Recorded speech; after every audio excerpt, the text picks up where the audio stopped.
علیکم ورحمۃ اللہ وبرکاتہ۔ درود پاک پڑھ لے۔ مولا صلی وسلم دائما ابدا علی حبیبک خیر الخلق کلہم۔ الحمد للہ علی نمالہ والصلاة والسلام علی نبیہ وآلہ وصحبہ۔ اللہ رب العزت کا بے پناہ فضل و احسان ہے کہ اس نے ہمیں درس تفسیر قرآن میں شرکت کی توفیق عطا فرمائی اور مسلسل درس مبارک چلتا رہا اور اس کی پاکیزہ برکتوں سے، علمی شعاعوں سے ہم مستفیض، منور و مستنیر ہوتے رہے۔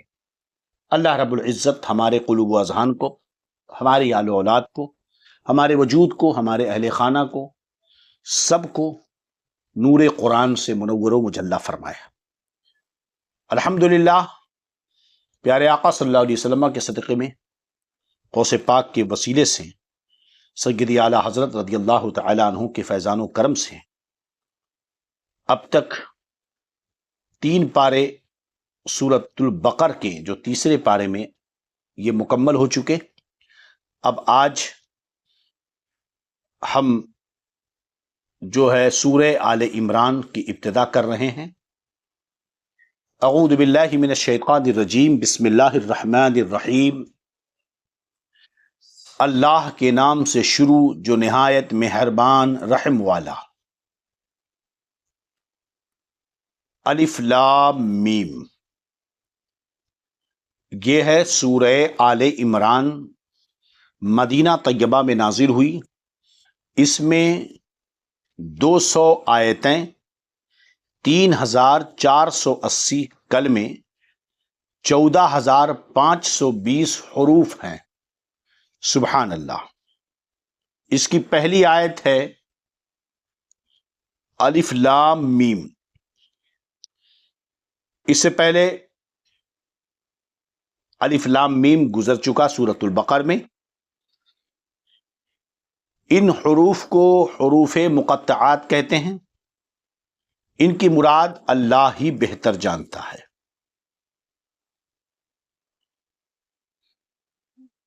صاحب روح المعانی لکھتے ہیں، لا يعرفه بعد رسول اللہ صلی اللہ علیہ وسلم الا الاولیاء، یعنی ان کا صحیح مفہوم حضور کریم علیہ الصلاۃ والتسلیم کے بعد صرف اولیاء امت کو معلوم ہے۔ اللہ لا الہ الا هو الحی القیوم، اللہ ہے جس کے سوا کسی کی پوجا نہیں۔ هو الحی القیوم، آپ یعنی خود بخود زندہ اور قیوم، اوروں کو قائم کر رکھنے والا ہے۔ خود زندہ ہے، خود قائم ہے، اوروں کو قائم رکھنے والا ہے۔ اس آیت کے شان نزول کے تعلق سے یہ ہے کہ ایک بار نجران کے عیسائیوں کا ایک وفد نبی کریم صلی اللہ علیہ وسلم کی بارگاہ اقدس میں حاضر ہوا۔ حضور صلی اللہ علیہ وسلم نے انہیں اسلام کی دعوت دی۔ انہوں نے کہا کہ ہم اسلام کو اس لیے نہیں مانتے کہ اسلام عیسیٰ علیہ السلام کو رب کا بندہ کہتا ہے، خدا کا بیٹا نہیں مانتا۔ اگر وہ رب کے بیٹے نہیں تو بتاؤ کہ ان کا باپ کون ہے؟ نبی اکرم صلی اللہ علیہ وسلم نے فرمایا، بے شک یاد رہے کہ بیٹا اپنے باپ کا ہم جنس ہوتا ہے۔ اللہ تعالی حی ہے، قیوم ہے، ازلی ہے، ابدی ہے، بذات خود وہ عالم الغیب و شہادہ ہے، اور عیسیٰ علیہ السلام میں یہ صفات نہیں پائی جاتی۔ پھر وہ خدا کے بیٹے اور الہ کیسے ہو سکتے ہیں؟ اور تمہیں اس بات پر تعجب ہے کہ حضرت عیسیٰ علیہ السلام کا باپ نہیں ہے، ماں تو ہے۔ پھر تم آدم علیہ السلام کے بارے میں کیا کہو گے کہ ان کی تو نہ ماں تھی نہ باپ تھا؟ تو پھر آدم علیہ السلام کو تم نبی کیوں مانتے ہو، خدا کا بیٹا کیوں نہیں مانتے؟ اور حضرت عیسیٰ کو کیوں خدا کا بیٹا مانتے ہو؟ اس پر وہ خاموش ہو گئے۔ نبی کریم صلی اللہ علیہ وسلم کی تصدیق میں سورہ آل عمران کی یہ آیت اور آگے کی آیتیں نازل ہوئیں۔ یہاں پر ہم ایک بات آپ کو بتا دیں کہ یہ جو وفد آیا تھا مسجد نبوی شریف میں، اس وقت نبی کریم صلی اللہ علیہ وسلم عصر کی نماز پڑھ رہے تھے، تو انہوں نے اپنی عبادت اس وقت شروع کر دی جب مسلمان نماز عصر پڑھ رہے تھے، اور مسلمانوں نے نماز کے بعد ان کو عبادت سے نہیں روکا۔ یہ ساری دلیلیں لا کر پاکستان کا وہ منہاجی پادری طاہر کہتا ہے، اور کچھ لوگ روشن خیال لوگ بھی ایسی باتیں کرتے ہیں معاذ اللہ کہ دیکھو صحابہ نے نہ روکا، مگر یاد رہے کہ اس سے یہ لازم نہیں آتا کہ اب ہم مشرکوں کو اپنی مسجد میں پوجا پاٹ کرنے کی اجازت دے دیں۔ اگر یہی بات رہی کہ وہ لوگ آ کر مسجد میں نماز پڑھنے لگے اور سرکار نے نہیں روکا، اس لیے ہم بھی عیسائیوں یہودیوں کو اپنی مسجدوں میں بلائیں، نماز پڑھائیں، ان کی عبادت کرنے کا ان کے طریقے پر اجازت دیں، جیسا کہ پاکستان کا وہ منہاجی پادری کہتا ہے کہ ہماری مسجد منہاج القرآن والی سب کے لیے کھلی ہے، آؤ اپنے طریقے پر عبادت کرو۔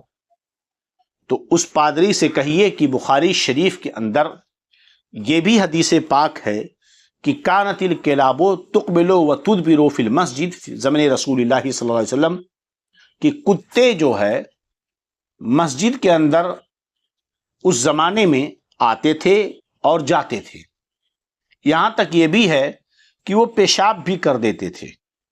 تو اب پادری کو چاہیے کہ کتوں کو بلوائے اور اپنی مسجد میں پیشاب وغیرہ کروایا کرے، کتوں کے لیے بھی دروازہ کھول دے۔ اور ایسے ہی حدیث پاک میں آیا ہوا ہے کہ ایک دیہاتی صحابی آئے اور مسجد میں انہوں نے ایک طرف بیٹھ کر پیشاب کرنا شروع کر دیا، صحابہ نے اس پر آواز دی، چلائے، تو حضور نے فرمایا اسے نہ روکو، ہاں کہ پیشاب کر رہا کرنے دو، کہ تم آسانی پیدا کرنے کے لیے بھیجے گئے ہو۔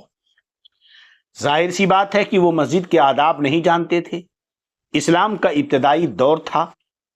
اب ظاہر سی بات ہے کہ اگر پیشاب کرتے وقت اسے روکتے تو یا تو وہ پیشاب کو روکتا اور اس کے لیے مشکل ہوتی، یا یہ کہ جب چلاتے تو یہ بھاگتا، اور ویسے تو پیشاب ایک جگہ کر دیتا، اور جب چلاتے تو یہ بھاگتا تو پوری مسجد میں پیشاب کرتا چلا جاتا، کہ عموماً پیشاب جب شروع ہوتا ہے تو روکنا مشکل ہوتا ہے۔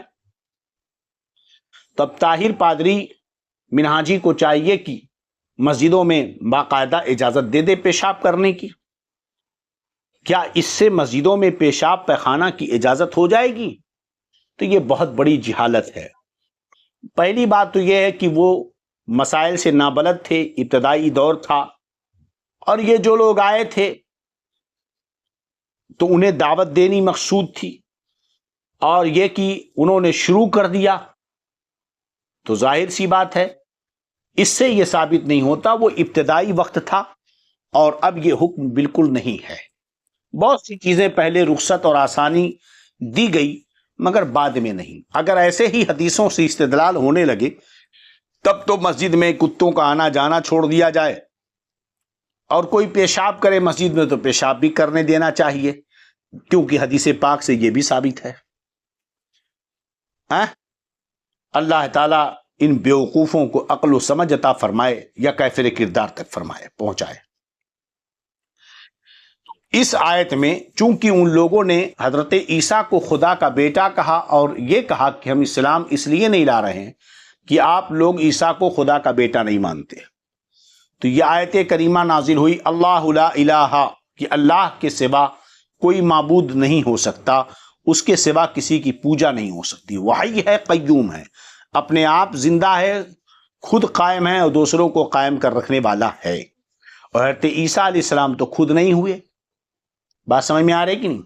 پھر آگے فرمایا نزل علیک الکتاب بالحق مصدقا لما بین یدیہ وانزل التوراۃ والانجیل، اے محبوب اس نے تم پر یہ سچی کتاب اتاری، اگلی کتابوں کی تصدیق فرماتی، اور اس نے اس سے پہلے توریت اور انجیل اتاری۔ تو یہ سچی کتاب اتاری اور جو اگلی کتابوں کی تصدیق کرتی ہے۔ اس سے یہ معلوم ہوا کہ قرآن مقدس پچھلی ساری کتابوں کی تصدیق کرتی ہے، آخری اور سچی کتاب ہے۔ قرآن مجید کے بعد کوئی کتاب آنے والی نہیں، نہ کوئی نیا نبی تشریف لانے والا ہے، کیونکہ قرآن کا کام صرف اگلی کتابوں کی تصدیق، قرآن کا کام اگلی کتابوں کی تصدیق ہے، کسی کتاب کی یا نبی کی بشارت دینا نہیں ہے۔ تصدیق گزری ہوئی چیزوں کی ہوتی ہے اور بشارت آئندہ کی چیزوں کی ہوتی ہے۔ نیز یہ کہ قرآن سے ان کتابوں کی تصدیق ہوتی ہے، تو قرآن کریم نے ان کتابوں کو سچا کر دیا اور ان کا نام دنیا میں روشن کر دیا کہ قرآن کے آنے سے وہ تمام کتابیں سچی ہوئیں، کیونکہ ان کتابوں نے قرآن کی تشریف آوری کی پیشگین گوئی کی تھی۔ پہلے کی جتنی کتابیں تھیں انہوں نے آخری نبی کے آنے کی ان کی علامتیں، ان کے اخلاق سب ذکر فرمائے تھے، اور قرآن نے آ کر ان کی تصدیق کر دیا۔ اگر قرآن نہ آتا تو ان کی یہ پیشین گوئی سچی ثابت نہیں ہوتی۔ قرآن نے آ کر ان کی تصدیق کی، ان کے پیشین گوئیوں کی تصدیق کی ہے۔ تو یہ قرآن آخری کتاب ہے، اور جس نبی پر اتری وہ آخری نبی ہے۔ اس سے یہ سمجھ میں آیا کہ اب اگر کوئی بھی نیا نبی مانے تو وہ کافر و مرتد ہے، کیونکہ ہمارے نبی کا آخری نبی ہونا یہ ضروریات دین سے ہے۔ لہذا فرقہ قادیانی، جس کا بانی مرزا غلام احمد قادیانی ہے، یہ سب کے سب کافر و مرتد ہیں۔ قادیانی کافر و مرتد ہیں، کیونکہ ہمارے نبی کے بعد کوئی نبی نہیں آئے گا۔ تو یہاں دو چیزیں یاد رہے کہ ہمارے نبی کے بعد کسی دوسرے کو نبی مان لینا یہ بھی کفر ہے، نبوت کا دعویٰ کرنا یہ بھی کفر ہے۔ جو دعویٰ کرے یا کسی کو نبی مان لے تو دعویٰ کرنے والا بھی کافر، اور اگر کسی کو نبی وہ مان لے ہمارے نبی کے بعد تو ماننے والا بھی کافر ہو جائے گا۔ اسی طرح اگر کوئی آنے کے امکان کا بھی دعویٰ کرے، ہمارے نبی کے بعد دوسرا نبی آنا محال ہے، اس لیے اگر کوئی کہے کہ دوسرا نبی آ سکتا ہے، یا یہ کہے کہ ہمارے نبی کے بعد اگر کوئی دوسرا نبی آئے تو ہمارے نبی کے آخری نبی ہونے پر کوئی فرق نہیں ہوتا، تو یہ بھی کفر ہے۔ جیسا کہ دیوبندیوں تبلیغی جماعت کے مشہور مولوی قاسم نانوتوی نے اپنی کتاب تحذیر الناس میں یہ لکھا کہ ہمارے نبی کا آخری نبی ہونا یہ عوام کا خیال ہے۔ خاتم النبیین کا معنی آخری نبی ہونا، تو یہ عوام کا خیال ہے۔ رہا اہل علم تو ان پر روشن ہے کہ اس میں تقدم و تاخر ذاتی میں کوئی فضیلت نہیں ہے، تقدم و تاخر میں کوئی فضیلت نہیں۔ اس طرح کی عبارت ہے بینی عبارت، اگر آپ کو چاہیے تو ہمارے نیٹ ورک ضیاء الاسلام، ہمارے چینل ضیاء اسلام نیٹ ورک پہ جائیں، جہاں پر ہم نے گفتگو کی ہے عقائد کی، وہاں پر وضاحت کے ساتھ لکھی ہے۔ تو اب اگر تمام جماعتیں دیوبندی تبلیغی جماعت کے تمام لوگ یہ کہیں کہ ہم ہمارے نبی کو آخری نبی مانتے ہیں، آپ کے بعد کوئی نبی آنے والا نہیں ہے، اور اس کے باوجود وہ قاسم نانوتوی کو مسلمان سمجھیں کیونکہ اس نے ہمارے نبی کے بعد دوسرے نبی کے آنے کو ممکن مانا، اپنی کتاب میں لکھا، وہ کتاب آج بھی ان کے دیوبندیوں کے مکتبے سے چھپ رہی ہے، ان کے ہاں پڑھی جا رہی ہے، پڑھائی جا رہی ہے۔ اس کے باوجود جو اس شخص کو مومن مانے، اگرچہ اس کا عقیدہ ہو کہ ہمارے نبی آخری نبی ہیں، وہ قادیانیوں کو کافر سمجھے، مگر کوئی بھی دیوبندی اگر قاسم نانوتوی کو مسلمان سمجھتا ہے تو وہ خود کافر ہے، کیونکہ جو کفر کا حکم ہے من شک فی عذابہ و کفر ہی فقط کفر۔ لہذا یہ کہنا کہ کفر کا حکم صرف 4-5 دیوبندیوں پر ہے، تبلیغیوں پر ہے، اس کے علاوہ کسی پر نہیں ہے، یہ کہنے والا غلطی پر ہے۔ سمجھ رہے ہیں کہ نہیں؟ وہ ایک نئی بحث کو جنم دے رہا ہے، یا شاید اپنی عاقبت کو برباد کر رہا ہے۔ ظاہر سی بات ہے کہ جہاں ان پر حکم کفر لگا ہے وہیں اس کے ساتھ یہ بھی ہے من شک فی عذابہ و کفر ہی فقط کفر، جو ان چاروں کے کفر یا عذاب میں شک کرے وہ بھی کافر ہے۔ تو تبلیغی دیوبندی جتنے ہیں یہ سب کے سب انہیں مسلمان سمجھتے ہیں، اپنا مولوی سمجھتے ہیں، وہ باقاعدہ دارالعلوم دیوبند کا بانی مانتے ہیں قاسم نانوتوی کو، بانی دارالعلوم دیوبند کہتے ہیں، سمجھ رہے ہیں کہ نہیں؟ شیخ الکل فی الکل کہتے ہیں۔ تو بتائیے دارالعلوم دیوبند کا پڑھنے والا وہاں کا مولوی بھی کافر نہ ہو، یہ کتنی بڑی زیادتی اور جہالت کی بات ہے۔ بات سمجھ میں آ رہی کہ نہیں؟ اس چیز کو ذہن میں محفوظ ہے۔ اور بڑی حیرانی ہوتی ہے، آپ یہ سوچیں کہ سرکار صلی اللہ علیہ وسلم نے ارشاد فرمایا کہ من قال لأخیہ کافر فقد باء بعہدہما، اگر کسی نے اپنے کسی مسلمان بھائی کو کافر کہا تو وہ دونوں میں سے کسی ایک پر پلٹے گا۔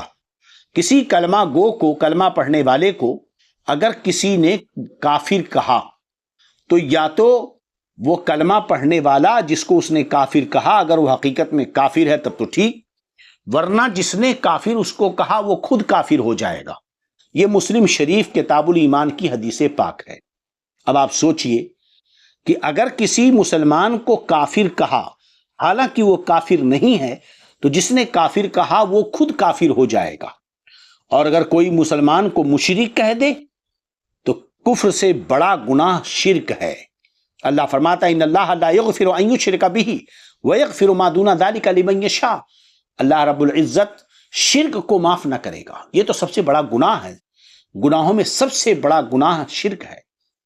اور وہابی، تبلیغی، ٹنڈے، دیوبندی، دھڑے سے مسلمان سنیوں، بریلویوں، بریلوی مکتب فکر کے مسلک کے اعلیٰ حضرت کے ماننے والے، مسلک کے سنت والجماعت کے متبعین کو دھڑے سے وہ مشرک کہتے ہیں، سمجھ رہے ہیں؟ اسی طرح جو چیز حلال ہو اسے حرام کہنا یہ بھی کفر ہے۔ اب بتائیے مزارات اولیاء پہ جانا یہ جائز ہے، چادر چڑھانا جائز ہے، غوث پاک کا نیاز دلانا جو ایصال ثواب ہے یہ جائز ہے، خواجہ اجمیری کی چھٹی منانا جائز ہے۔ یہ دھڑنے سے سارے تبلیغی وہابی دیوبندی اسے شرک یا کفر کہتے ہیں۔ یا غوث المدد پکارنا جائز، یا خواجہ معین الدین معین الملہ کہنا جائز، یا رسول اللہ کہنا یہ جائز ہے۔ سارے جاہل سے جاہل تبلیغی اس کو شرک اور کفر کہتا ہے۔ بتائیے کون تبلیغی بچا جو کافر نہیں ہے؟ اور اس کے بعد آپ یہ کہیے کہ 4 ہی 5 خالی کافر ہیں، یہ بہت بڑی زیادتی ہے، سمجھ رہے ہیں کہ نہیں؟ تو بحکم حدیث یا تو یہ سنی لوگ جو بڑی رشتہ داریاں نبھاتے ہیں، بڑی دوستیاں نبھاتے ہیں، ہے نا، سنی سے رشتہ توڑ دیں گے، یہ سنی سے رشتہ توڑ دیں گے۔ ایک بھائی ہے پکا سنی ہے، اس سے کچھ انبن ہوئی تو رشتہ توڑ دیا، لیکن تبلیغی سے رشتہ نہیں توڑیں گے۔ بھائی ناراض ہو جائے چلے گا، ہے نا، وہ اپنی خیر منائیں کہ بھئی آپ جو ہے خواجہ اجمیری رضی اللہ عنہ کی مزار پہ بھی جاتے ہو، فاتحہ نیاز میلاد جلوس بھی کرتے ہو، ہے نا، سب کرتے ہو، تو یہ سب کرنے کو تو آپ کا وہ رشتہ دار، آپ کا وہ دوست وہابی سلفی تبلیغی تو کافر اور اسے کفر و شرک بتاتا ہے، تو آپ کا ضمیر گوارا کرے گا کہ ایسے لوگوں سے آپ چائے پئیں، رشتہ رکھیں، دوستی رکھیں جو آپ کو کافر و مشرک کہے۔ عزت دار باغیرت انسان ایسے لوگوں سے رشتہ نہیں رکھ سکتا ہے۔ چلیے خیر، تو قرآن آخری کتاب ہے۔ اب آگے اللہ فرماتا ہے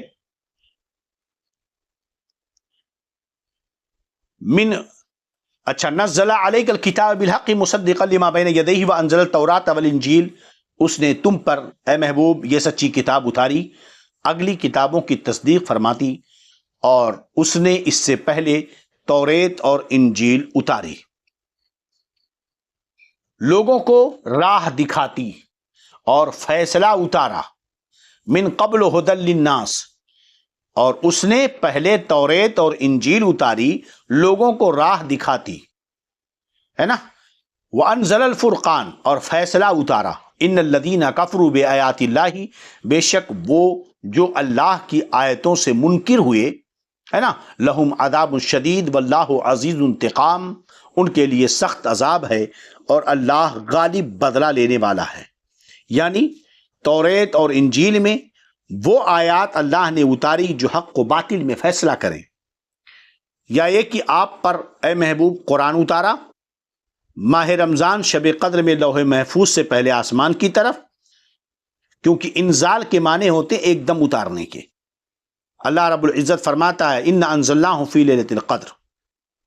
چلیے، تو اب کیا اللہ فرماتا اِنَّ الَّذِينَ كَفْرُوا بِآيَاتِ اللَّهِ، بے شک وہ لوگ جو اللہ کی نشانیوں کو جھٹلاتے ہیں، لہم عذاب شدید، ان کے لیے دردناک عذاب ہے۔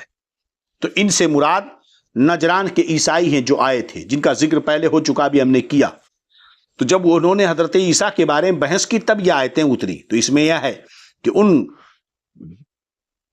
اللہ کی آیات سے مراد حضور کا وہ کلام ہے جو آپ نے مناظرانہ انداز میں ان سے فرمایا، یا وہ علامات ہیں جن سے حضرت عیسیٰ علیہ السلام کا بندہ ہونا معلوم ہوتا ہے۔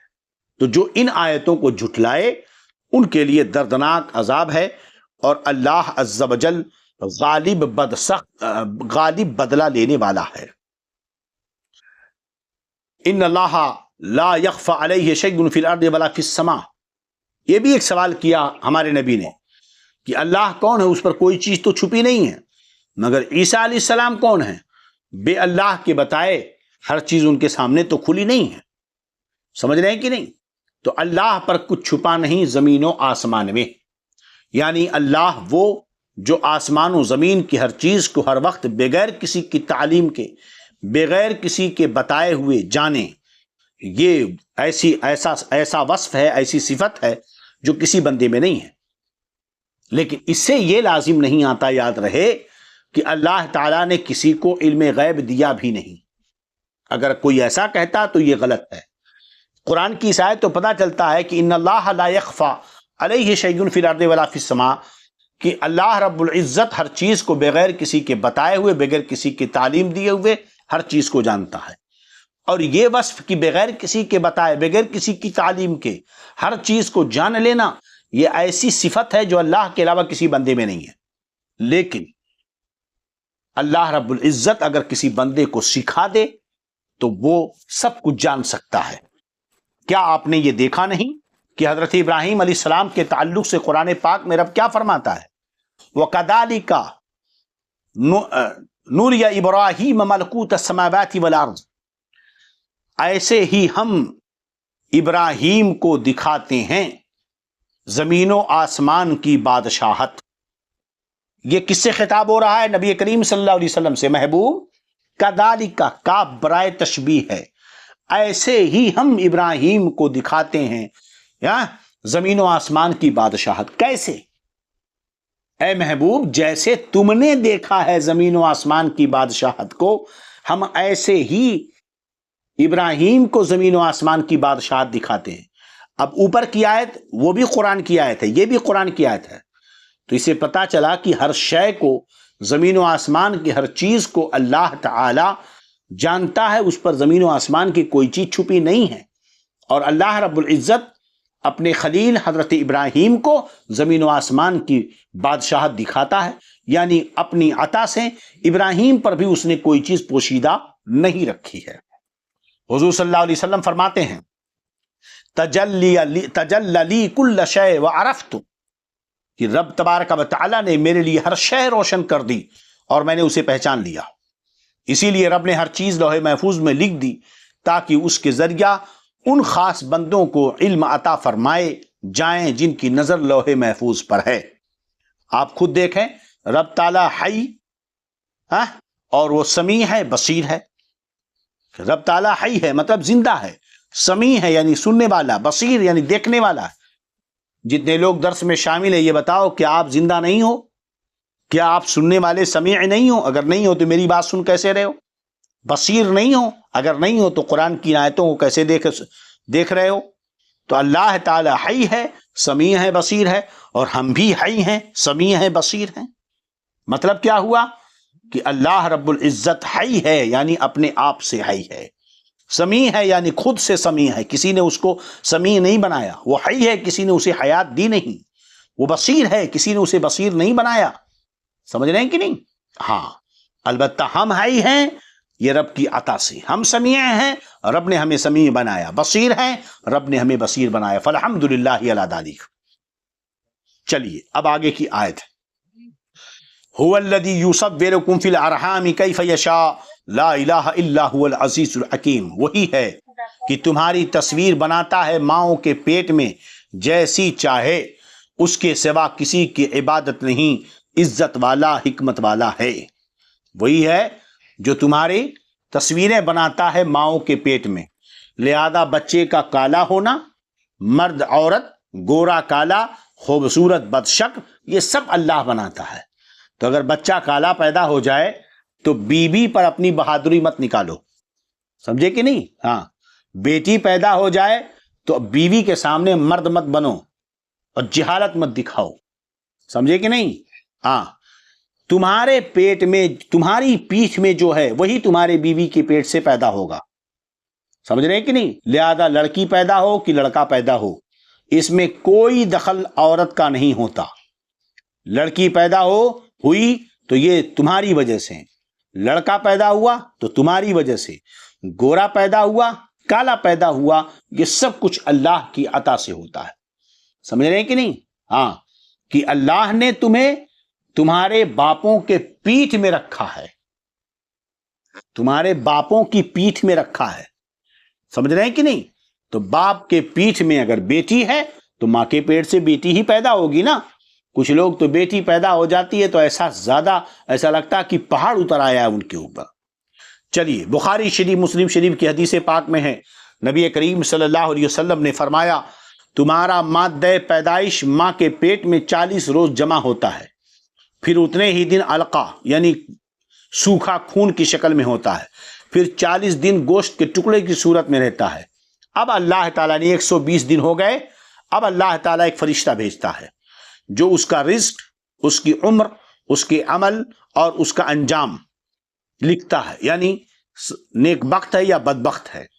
پھر اس کے بعد اس میں روح ڈالتا ہے، تو اس کی قسم جس کے سوا کوئی معبود نہیں، آدمی جنتیوں کے سے عمل کرتا رہتا ہے یہاں تک کہ اس میں اور جنت میں ہاتھ بھر کا فاصلہ، یعنی بہت کم فرق رہ جاتا ہے، لیکن ماں کے پیٹ میں جو اس کی قسمت لکھی گئی تھی، کیا اللہ فرماتا، نبی کریم فرماتے ہیں، ابھی جنت میں اور اس میں ایک ہاتھ کا فاصلہ رہتا ہے، پوری زندگی نیک عمل کرتا جاتا ہے، اس کے اور جنت میں ایک ہاتھ کا فاصلہ رہتا ہے، نہیں بہت قریب رہتا ہے جنت کے، کتاب سامنے آ جاتی ہے۔ پھر اس کے بعد مرنے سے پہلے وہ دوزخیوں جیسے عمل کرتا رہتا ہے اور اسی پر اس کا خاتمہ ہوتا ہے اور جہنم میں داخل ہوتا ہے۔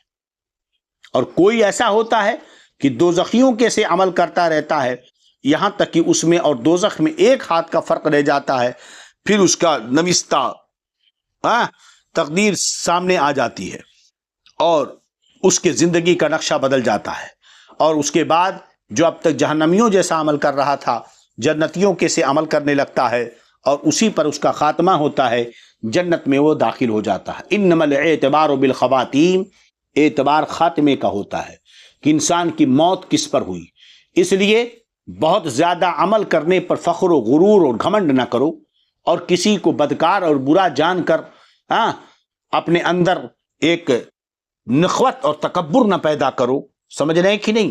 ہاں، ہمیشہ اللہ رب العزت سے خیر کی توفیق مانگتے رہو، اللہ رب العزت کی بارگاہ میں توبہ استغفار کرتے رہو، اور اس کے لیے سب سے بہتر طریقہ یہ ہے کہ اکابرین بزرگان دین کے قریب ہو، اللہ والوں کی قربت میں رہو، اس کی وجہ سے تمہارا ایمان سلامت رہے گا۔ تو اس میں نصرانیوں کا بھی رد ہے، کیونکہ وہ حضرت عیسیٰ علیہ السلام کو خدا کا بیٹا کہتے تھے، ان کی عبادت کرتے تھے، تو اللہ نے فرمایا کہ وہ رب ہے جو تمہاری شکلیں ماؤں کے پیٹ میں بناتا ہے، تو پھر عیسیٰ کو تو ماں کے پیٹ میں بنانے والا رب ہے، تو عیسیٰ کیسے خدا ہو گئے؟ چلیے، هو الذی انزل علیک الکتاب منہ آیات محکمات ہن ام الکتاب، هو الذی انزل علیک الکتاب منہ آیات محکمات ہن ام الکتاب، وہی ہے جس نے تم پر یہ کتاب اتاری یعنی قرآن، اس کی کچھ آیتیں صاف معنی رکھتی ہیں، وہ کتاب کی اصل ہیں۔ صاف معنی رکھتی ہیں مطلب جس میں کوئی احتمال اور شبہ نہیں ہوتا، وہ کتاب کی اصل ہیں، کیونکہ احکام میں ان کی طرف ہی رجوع کیا جاتا ہے، شرعی احکام انہی سے نکالے جاتے ہیں، اور حلال و حرام میں انہی آیتوں پر عمل کیا جاتا ہے، ایک دم کھلی آیتیں ہیں، معنی ایک دم بالکل ظاہر ہے۔ وہ اوخرو متشابہات، اور دوسری وہ ہیں جن کے معنی میں اشتباہ ہے، شبہ ہے، وہ چند وجوہ کا احتمال رکھتی ہیں، ان میں کئی معنی پیدا ہو سکتے ہیں، ان میں سے کون سی وجہ مراد ہے یہ اللہ جانتا ہے، یا جس کو اللہ اس کا علم دے دے۔ سمجھ رہے کہ نہیں؟ اب اللہ فرماتا ہے والذین فَأَمَّا الَّذِينَ فِي قُلُوبِهِمْ زَيْغٌ فَيَتَّبِعُونَ مَا تَشَابَهَ مِنْهُ ابْتِغَاءَ الْفِتْنَةِ، وہ جن کے دلوں میں کجی ہے، ٹیڑھا پن ہے نا، صحیح راستہ نہیں چاہتے، دل میں فتنہ اور فساد ہے، وہ شبہ والی آیتوں کے پیچھے پڑتے ہیں، گمراہی چاہنے اور ان کا پہلو ڈھونڈنے کو۔ سمجھ رہے کہ نہیں؟ یعنی وہ گمراہ اور بدمذہب لوگ ہیں جو اپنے نفس کے پابند ہوتے ہیں اور اس کے ظاہر پر حکم کرنے کے لیے تیاری کرتے ہیں، اور یا تو تعویل کرتے ہیں تو اس کا باطل معنی مراد لیتے ہیں، نیک نیتی نہیں ہوتی ان کی، بلکہ وہ صرف اور صرف لوگوں کو شک اور شبہ میں ڈالنے کی کوشش کرتے ہیں۔ اگر یہ حدیث کا مطلب یہ ہے تو اس حدیث کا مطلب کیا ہے؟ جیسے ید اللہ فوق ایدیہم، اللہ کا ہاتھ ان کے ہاتھوں پر ہے، تو دیکھو قرآن میں ہے کہ اللہ کا ہاتھ ہے، ہم کہیں گے کہ جو نازل ہوا یہ حق ہے، اس کا معنی خدا بہتر جانتا ہے اس کی مراد کو، مگر جو اترا وہ حق ہے، چونکہ اللہ کے لیے ہاتھ ہونا محال، کیونکہ ہاتھ یہ جسم کی چیز ہے اور جسم فنا ہونے والی ہے، لہذا ایسی چیز خدا کے لیے ہو ہی نہیں سکتی جو فنا ہو جائے۔ سمجھے کہ نہیں؟ وَمَا يَعْلَمُ تَعْوِيلُهُ إِلَّا اللَّهُ، اور اس کا ٹھیک پہلو اللہ ہی کو معلوم ہے۔ وَالرَّاسِخُونَ فِي الْعِلْمِ يَقُولُونَ آمَنَّا بِهِ كُلٌّ مِّنْ عِندِ رَبِّنَا وَمَا يَذَّكَّرُ إِلَّا أُولُو الْأَلْبَابِ، تو ان کا ٹھیک پہلو اللہ ہی کو معلوم ہے، اور پختہ علم والے کہتے ہیں کہ ہم اس پر ایمان لائے، سب ہمارے رب کے پاس سے ہے، اور نصیحت نہیں مانتے مگر عقل والے، جن کے پاس عقل ہے وہی نصیحت کو مانتے ہیں۔ سمجھ رہے ہیں کہ نہیں؟ تو حقیقت میں اپنے رب اپنے کرم و عطا سے جسے اللہ علم عطا فرما دے ان کو معلوم ہے، ورنہ اللہ ہی کو معلوم ہے۔ سیدنا ابن عباس رضی اللہ عنہ سے روایت ہے کہ آپ فرماتے ہیں کہ میں راسخین فی العلم سے ہوں۔ حضرت امام مجاہد سے روایت ہے کہ فرماتے ہیں کہ میں ان میں سے ہوں جو متشابہ کی تعویل جانتے ہیں۔ حضرت انس بن مالک سے ایک روایت ہے کہ راسخ فی العلم وہ عالم بعمل ہے جو اپنے علم کا متبع ہو۔ سمجھے کہ نہیں؟ اور مفسرین کے قول میں ایک یہ ہے کہ راسخ فی العلم وہ ہیں جن میں 4 صفتیں ہوں: اللہ کا تقوی، تواضع، لوگوں سے دوری، ہے نا، لوگوں سے اور دنیا سے دوری، اور نفس کے ساتھ مجاہدہ ہونا۔ تو یہ چند چیزیں راسخین فی العلم کی بیان کی گئی ہیں۔ بات سمجھ میں آ رہی کہ نہیں؟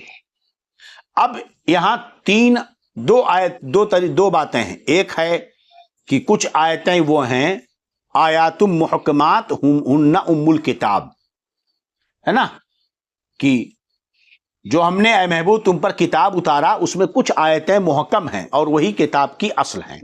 محکم کی تعریف کیا ہے؟ محکم کی تعریف میں امام راغب نے یہ کی فالمحکم ما لا یعرض فیہ شبہۃ من حیث اللفظ ولا من حیث المعنی، من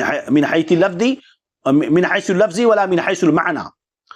محکم آیت وہ ہے جس کا مفہوم واضح ہو، بالکل کھلا ہوا ہو، اس کے لفظ یا معنی کے اعتبار سے اس پر کسی قسم کا شبہ نہ واقع ہوتا ہو۔ اور متشابہ کسے کہتے ہیں؟ المتشابہ ما اشکل تفسیرہ اما من حیث اللفظ او من حیث المعنی، یعنی متشابہ وہ ہے جس کا معنی اور تفسیر کسی لفظی یا معنوی پیچیدگی کی وجہ سے مشکل ہو جاتا ہو۔ سمجھ رہے کہ نہیں؟ تو اللہ نے کیا فرمایا کہ قرآن کی بعض آیات بالکل واضح، ہر شک و شبہ سے بالاتر ہیں، اور یہی ساری کتاب کی اصل اور مرجع ہیں۔ یہی ساری کتاب کی اصل اور مرجع ہیں۔ تو یہی ساری کتاب کی جو ہے اصل ہیں اور مرجع ہیں، ہم چاہتے ہیں کہ یہاں تفصیل بیان کر دیں۔ بعض آیتیں ایسی جن کا مفہوم واضح نہیں ہوتا اور ان میں مختلف تعویلات کی گنجائش ہوتی ہے، یہ معنی ہو سکتا ہے، وہ معنی ہو سکتا ہے، یہ معنی ہو سکتا ہے۔ جن کے دل جو ہے حق سے ہٹے ہوتے ہیں وہ دوسرے سیدھے سادے مسلمانوں کے سامنے ان متشابہ آیتوں کی ایسی تعویل کرتے ہیں جو محکم آیتوں کے خلاف ہوتی ہیں، اور اس طرح ان کے دلوں میں قرآن اور اسلام کے متعلق طرح طرح کے شکوک شبہات پیدا کرتے وقت یہ لوگ ایسا کرتے ہیں۔ سمجھ رہے کہ نہیں؟ محکم آیتوں کی پیروی۔ چلیے، تو ایسے پیدا کرتے ہیں جو محکم آیات کے منافی ہیں۔ اب لیکن چونکہ ان کی نیت فاسد ہوتی ہے اس لیے وہ صحیح راستے کو چھوڑ کر پیچ در پیچ گڑبڑ راستہ اختیار کرتے ہیں۔ اللہ فرماتا ہے کہ جو متشابہ آیتیں ہیں اس کا علم صرف اللہ کو معلوم ہے یا جو راسخون فی العلم ہے۔ تو یہاں پر تلاوت کے اندر ایک فرق ہوتا ہے، وہ یہ کہ یوں کریں اگر فَأَمَّا الَّذِينَ فِي قُلُوبِهِمْ زَيْغٌ فَيَتَّبِعُونَ مَا تَشَابَهَ مِنْهُ ابْتِغَاءَ الْفِتْنَةِ وَابْتِغَاءَ تَأْوِيلِهِ وَمَا يَعْلَمُ تَأْوِيلَهُ إِلَّا اللَّهُ هُوَ الرَّاسِخُونَ فِي الْعِلْمِ۔ ابھی بیچ میں إِلَّا اللَّهُ وَالرَّاسِخُونَ یہ واو ہے، علمی بات ہے، جو صاحب علم ہے ان کے لیے بہتر ہوگا اور آپ بھی اسے سمجھنے کی کوشش کریں کہ قرآن کو صرف ترجمہ پڑھ کر کے سمجھنا بہت مشکل ہوتا ہے۔ تو اب یہاں پر یہ ہے کہ بعض علماء نے والراسخون کا عطف اللہ پر کیا ہے، یعنی یہ ہوا وما يعلم تاویلہ الا اللہ والراسخون فی العلم، یعنی والراسخون فی العلم کا تعلق الا اللہ سے ہے، تو واو کے ذریعہ عطف مانا ہے اللہ پر۔ تو اس قول کے مطابق یہ مانا ہوگا کہ متشابہات کی حقیقی غرض، اس کا مطلب اللہ تعالی اور علماء راسخین کے علاوہ کوئی نہیں جانتا۔ لیکن بعض دوسرے علماء نے وقف کیا ہے اللہ پر، یعنی یوں پڑھتے ہیں وما يعلم تاویلہ الا اللہ، ٹھہر گئے، اب پھر اس کے بعد والراسخون فی العلم یقولون آمنا بہ، ہے نا؟ تو ترجمے میں فرق کیا ہوگا کہ پھر سے دیکھ لیں، وہی ہے جس نے تم پر کتاب اتاری، ان میں کچھ محکم آیتیں ہیں اور یہ کتاب کی اصل ہیں، اور کچھ متشابہ آیتیں ہیں، رہا جن کے دلوں میں کجی ہے تو وہ متشابہ آیتوں کے پیچھے پڑتے ہیں فتنے کے لیے اور فتنے کی تلاش میں تعویل کرتے ہیں۔ وما يعلم تاویلہ الا اللہ والراسخون فی العلم، ملا کے پڑھا میں نے، وما يعلم تاویلہ الا اللہ والراسخون فی العلم، اور اس کی تعویل نہیں جانتا کوئی سوائے اللہ کے اور راسخین فی العلم کے۔ یہ ہو گیا ایک ترجمہ۔ اب دوسری طرح میں پڑھ رہا ہوں وما يعلم تاویلہ الا اللہ، اور اس کی تعویل اللہ کے سوا کوئی نہیں جانتا۔ والراسخون فی العلم یقولون آمنا بہ کل من عند ربنا، اور راسخون فی العلم کہتے ہیں، راسخین فی العلم کہتے ہیں کہ ہم اس پر ایمان لائے، یہ سب ہمارے رب کی طرف سے ہے۔ تو پہلا ترجمہ کیا ہوا کہ اس کی تعویل کوئی نہیں جانتا سوائے اللہ کے اور راسخین فی العلم کے۔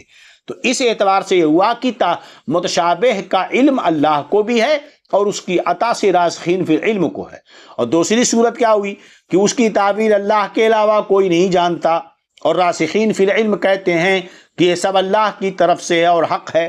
تو اس کا مطلب یہ ہوا کہ متشابہ کا معنی، اس کی غرض اللہ جانتا ہے، اور راسخین فی العلم یہ کہتے ہیں کہ ہم اس پر ایمان لائیں اور اللہ کی طرف سے، یعنی راسخین فی العلم کو بھی اس کا معنی نہیں معلوم ہے۔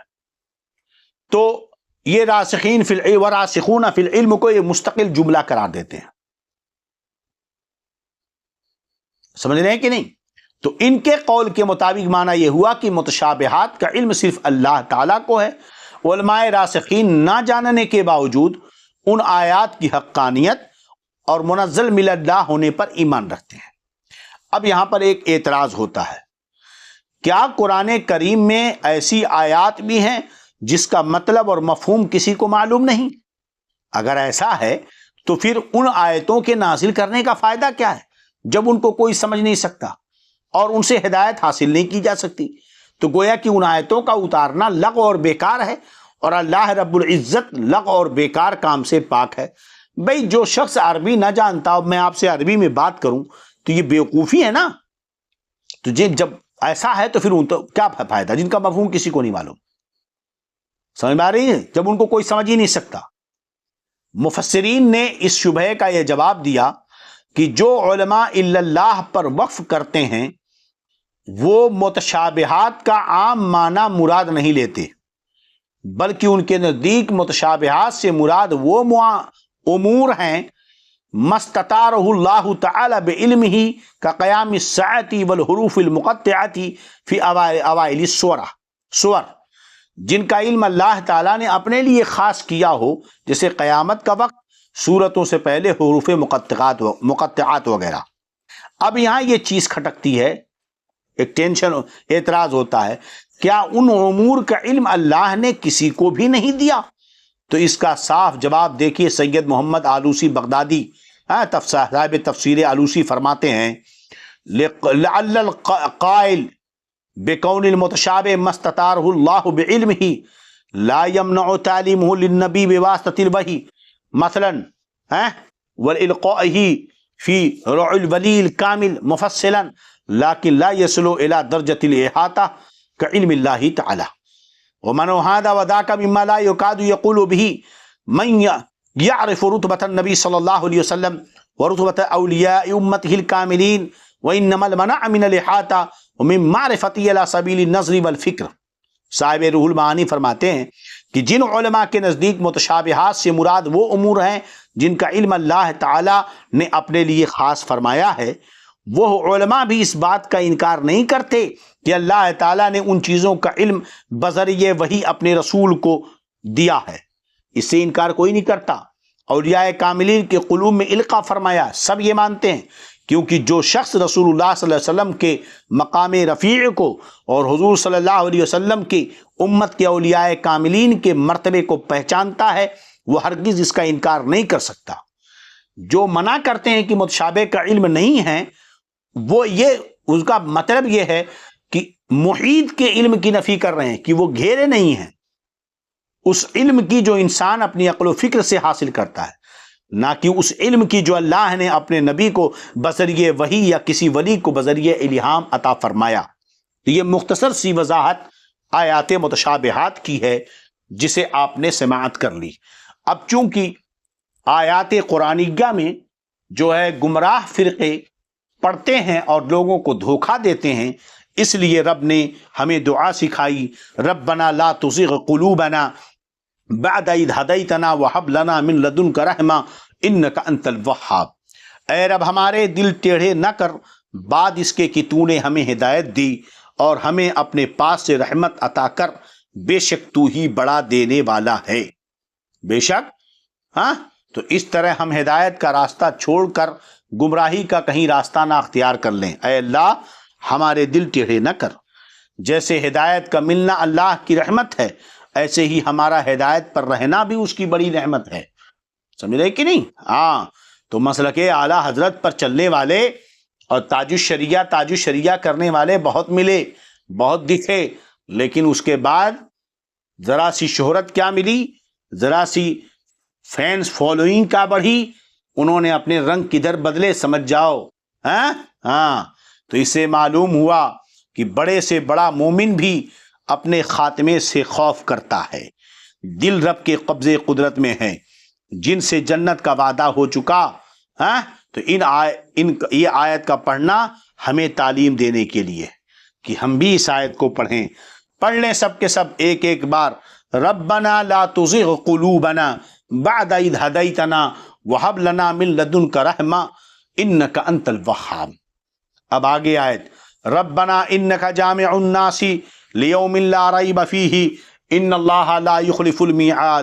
اے رب ہمارے، بے شک تو سب لوگوں کو جمع کرنے والا ہے اس دن کے لیے جس میں کوئی شبہ نہیں، بے شک اللہ کا وعدہ نہیں بدلتا، بے شک اللہ کا وعدہ۔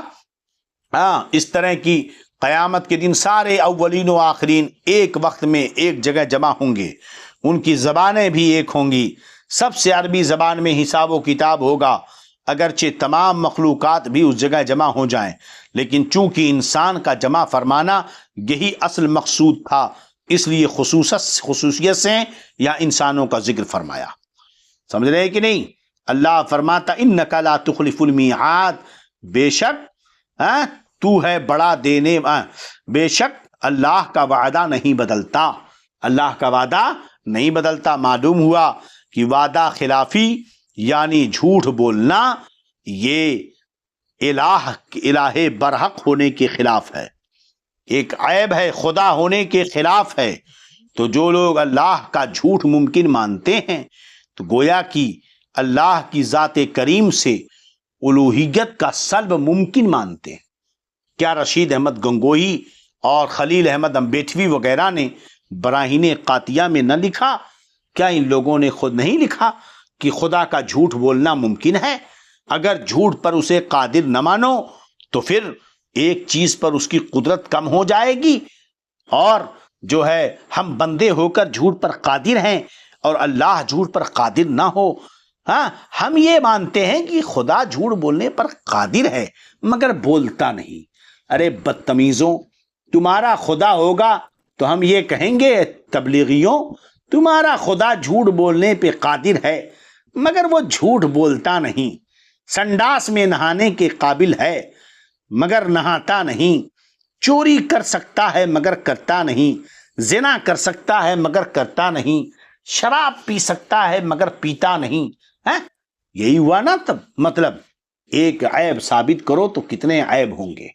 تو یہ خود خدا کی شان ہے، ان اللہ لا یخلف المیعاد، بے شک اللہ کا وعدہ نہیں بدلتا، یعنی وہ جو کہتا ہے سچ کہتا ہے، جھوٹ نہیں بولتا، اس کی شان کے خلاف ہے۔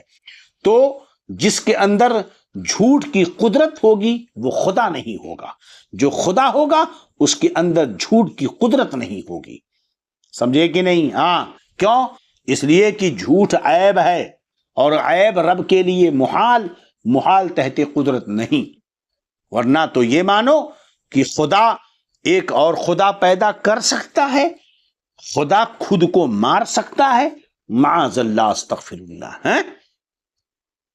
چلو، ان الذین کفروا لن تغنی عنہم اموالہم ولا اولادہم من اللہ شیئا واولئک هم وقود النار كداب آل فرعون والذین من قبلہم کذبوا بآیاتنا فأخذهم اللہ بذنوبہم واللہ شدید العقاب۔ بے شک وہ جو کافر ہوئے ان کے مال اور ان کی اولاد اللہ سے انہیں کچھ نہ بچا سکیں گی۔ جنہوں نے کفر کیا ان کا مال نہیں بچا سکتا اللہ سے، ان کی اولاد نہیں بچا سکتی، وہی دوزخ کے ایندھن ہیں۔ جیسے فرعون والوں اور ان سے اگلوں کا طریقہ، انہوں نے ہماری آیتیں جھٹلائیں تو اللہ نے ان کے گناہوں پر ان کو پکڑا، اور اللہ کا عذاب سخت ہے، اللہ کا عذاب سخت ہے۔ تو بے شک وہ جو لوگ جو کافر ہوئے، یعنی نبی کریم صلی اللہ علیہ وسلم سے منحرف ہو گئے، سرکار سے منحرف ہو گئے، تو نہ تو ان کا مال انہیں بچا سکتا ہے اللہ کے عذاب سے، نہ ان کی اولاد بچا سکتی ہے، وہ سب جہنم کے ایندھن بنیں گے۔ پتہ یہ چلا کہ مومن کی اولاد و مال مومن کو عذاب سے بچائیں گی، ہے نا؟ مطلب یہ نکلا نا، کافروں کا مال اور کافروں کی اولاد انہیں اللہ کے عذاب سے نہیں بچا سکتی۔ تو صاف پتہ چلا، یہ نہیں کہ کسی کا مال کسی کی اولاد اسے اللہ سے نہیں بچا سکتی، ہے نا؟ اللہ کے عذاب سے نہیں بچا سکتی، حقیقت تو یہ کچھ نہیں بچا سکتی، مگر اللہ نے کرم فرمایا کہ مومن کی اولاد اور مومن کا مال عذاب سے بچائے گا۔ صالح اولاد اور خیرات و صدقات سے عذاب دور ہوتے ہیں۔ یہ کام نہ آنا کفار کے لیے عذاب کے طور پر بیان کیا گیا ہے، جس سے مسلمان محفوظ ہیں، جس سے مسلمان محفوظ ہے۔ میاں حضرت سعد کی والدہ کا انتقال ہوا، سرکار سے پوچھا کہ میں ان کے لیے کیا کروں؟ سرکار نے فرمایا پانی۔ انہوں نے کنواں کھودا اور فرمایا ہادہ البیر لام سعد، کنواں سامنے کھڑے ہو کر بولے. یہ کنویں کا پانی ام سعد کی ماں کو اصال ثواب ہے, سعد کی ماں کو اصال ثواب ہے, یعنی اب جو اس کنویں سے پانی پیے گا اس کا ثواب میری ماں کو پہنچے گا. پتا چلا کہ سامنے کوئی چیز رکھ کر دعا کرنا اور مرحوم کو بخشنا یہ جائز ہے. چلیے, جیسے فرعون والوں اور ان کے اگلوں کا طریقہ کہ انہوں نے ہماری آیتیں جھٹلائیں, یعنی سمجھ رہے ہیں کہ نہیں, تو ان کے گناہوں پر اللہ نے پکڑا. اس سے 3 مسئلے معلوم. ایک یہ کہ رب کے عذاب سے سلطنت, فوج, خزانے کچھ نہیں بچا سکتے. دوسرے یہ کہ ہمیشہ نبی کے جھٹلانے پر عذاب آتا ہے. فرعون کے 400 برس اس نے خدائی کا دعویٰ کیا, بے گناہ بچے ذبح کرائے, ہلاک نہیں ہوا. ہزاروں بچوں کو مار ڈالا اس نے, ہلاک نہیں ہوا. 400 برس تک خود کو خدا کہتا رہا, لوگوں کو سجدہ کرواتا رہا, ہے نا, سمجھ رہے ہو کہ نہیں, عذاب نہیں آیا. لیکن جب موسیٰ علیہ السلام کو اس نے جھٹلایا, مارا گیا. رب فرماتا وما كنا معذبین حتی نبعث رسولا, حتی نبعث رسولا, ہے نا, کہ ہم عذاب نہیں دیں گے یہاں تک کہ رسول ان میں بھیج دیں. تو تیسرا مسئلہ یہاں یہ پتا چلا کہ کفار کو گناہوں پر بھی عذاب ہوگا. وہ لوگ شرعانہ احکام کے مکلف نہیں, مگر اللہ کے عذاب کے, عند اللہ عذاب کے حق میں مکلف ہیں. اس لیے ارشاد ہوا بذنوبہم, ان کے گناہوں کی وجہ سے. وقت کافی زیادہ ہوا, مگر اتنا سمجھ لیں کہ ہزاروں ظلم و بربریت پر اگر عذاب نہ آئے, لیکن اگر نبی کو جھٹلایا گیا, انبیاء کی شان اور ان کی عزتوں سے کھلواڑ ہوا, تو تباہی اور بربادی آئے گی. کسی نے کہا کہ غالباً پوچھا گیا کہ اگر رسول اللہ صلی اللہ علیہ وسلم کی شان میں توہین کریں اور مسلمان اس کا بدلہ نہ لے سکے تو کیا کرے؟ فرمایا پھر مسلمانوں کو مر جانا چاہیے کہ اپنے نبی کی توہین کا بدلہ نہ لے سکیں. مگر یاد رہے یہ حکم ان لوگوں پر ہے جنہیں بدلہ لینے کی طاقت ہو اور بدلہ نہ لیں. جن کے اندر طاقت نہیں اور نہ لیں ان پر یہ حکم صادق نہیں آتا. اللہ رب العزت ہم سب کے ایمان, عقیدے, جان, مال, عزت, آبرو کی حفاظت فرمائے. استغفر اللہ ربی من کل ذنب واتوب الیہ. اشہد ان لا الہ الا اللہ واشہد ان محمد عبدہ ورسولہ. السلام علیکم ورحمۃ اللہ وبرکاتہ.